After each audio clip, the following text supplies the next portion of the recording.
Shalom, jumpa lagi dengan saya di Kelas Sukacita. Saya akan memberkati saudara lewat firman Tuhan. Namun sebelumnya mari kita berdoa. Bapa, terima kasih. Kami rindu firman-Mu terus ada dalam hidup kami. Oleh karena itu berbicaralah bagi kami, Bapa. Amin. Bagian firman Tuhan dalam kitab Injil Markus pasal 14 ayatnya yang ke-29.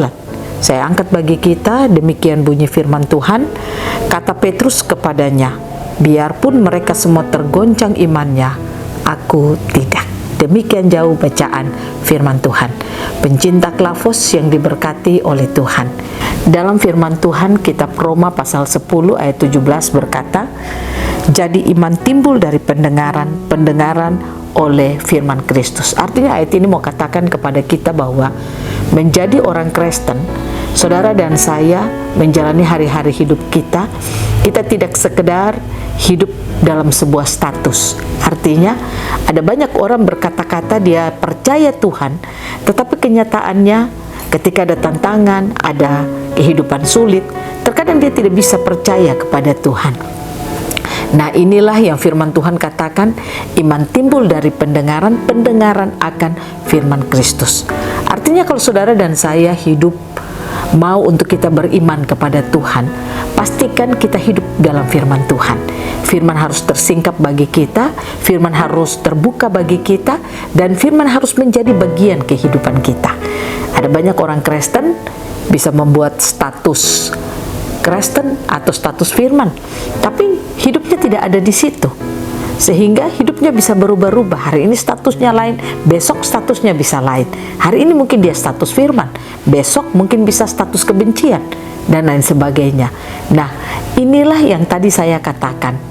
Marilah kita belajar untuk firman terus tersingkap di dalam hidup kita.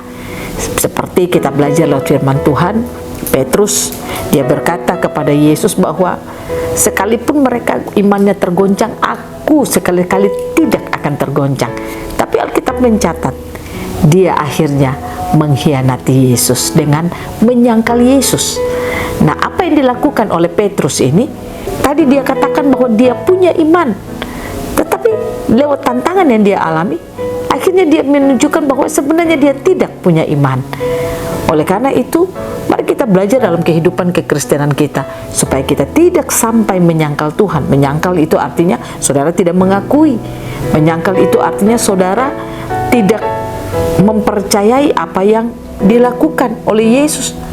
Nah, oleh karena itu saya ingin mau mengajak saudara melihat, kalau kita menjalani hari-hari hidup kekristenan kita tahu karya Yesus Kristus bagi kita adalah karya yang luar biasa.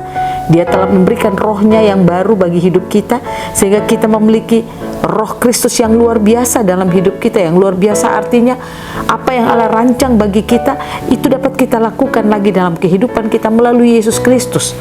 Kita tidak lagi hidup dalam kekalahan, kita tidak lagi hidup dapat diintimidasi oleh apapun juga, tapi kita punya kemampuan untuk bagaimana kita keluar dari segala situasi sulit dalam hidup kita, dan kemampuan itu telah diberikan bagi kita.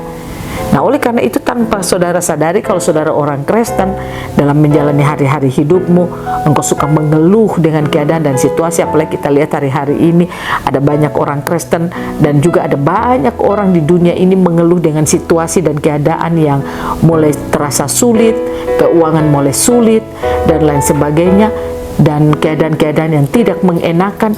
Nah, situasi-situasi ini terkadang membuat orang itu mengeluh dengan hidup ini dan merasa bahwa hidup ini terlalu sulit, sehingga merasa bahwa mungkin mereka akan mati dengan kondisi seperti ini. Tapi saya katakan kepada saudara, kalau saudara berpikir demikian, maka tanpa saudara sadari, saudara telah menyangkal Yesus. Karena kita tidak diberikan roh ketakutan, kita tidak diberikan roh yang mudah diintimidasi oleh apapun juga, tapi sebaliknya kita punya roh keberanian untuk bagaimana kita menerobos setiap tantangan-tantangan yang ada. Nah, oleh karena itu jangan sampai kita mengkhianati Yesus atau menyangkal Yesus dalam hidup kita. Nah, bagaimana supaya kita tidak menyangkal Yesus dalam hidup kita? Belajarlah untuk terus engkau mengenal siapa Yesus. Belajarlah untuk menyadari apa Yesus telah kerjakan dalam hidupmu, apa yang telah Dia berikan bagi hidupmu. Roh yang kau miliki adalah roh yang luar biasa, roh yang sudah teruji. Ketika kesadaran-kesadaran itu kita miliki, saya percaya situasi dan keadaan tidak akan pernah membuat kita lemah, tapi kita akan mampu berdiri di tengah situasi keadaan yang sulit sekalipun.